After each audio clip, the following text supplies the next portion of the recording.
Hey Phil, thank you so much for coming to our office meeting. Pleasure. Thank you for making all the time. I know you're off to Iceland. I am.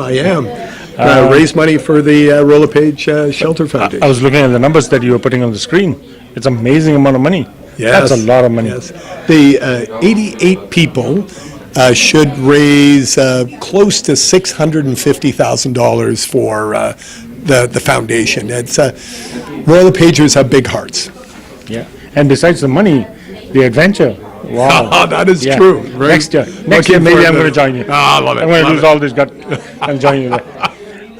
But Phil, thank you so much. And like always, we also thank you for all the wonderful programs Royal LePage does. The CRM program, the ethics program. Yes. I think they're wonderful things that Royal LePage does. And truly you can say that Royal LePage is the leader. It is really the leader in everything that we do. Our only question to you today, and which is on the minds of everybody out there, where do we expect our this small hitch in the market to lead for the remainder of the year, just so that we can put everybody's minds and the agents at ease and to accept what the changes could be. Sure. No, thanks, Phil. Let me talk about the market in terms of things that are supporting it and things that are causing it to to slow down. So the trigger that caused the market to slow down was the package of housing measures that the provincial government put in place to help mitigate runaway home prices. So in the midpoint of the year, the Royal LePage House Price Composite, we saw home prices rising by 24%.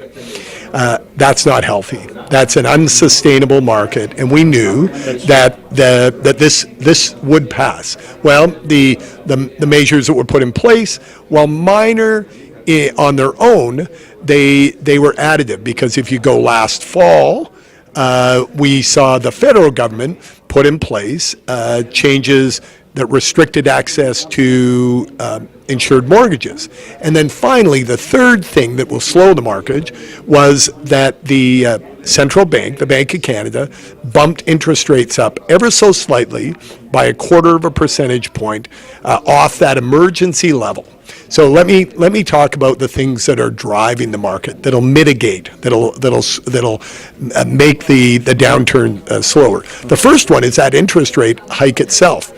Weirdly, I take it as potentially a good sign for the Canadian real estate buyer.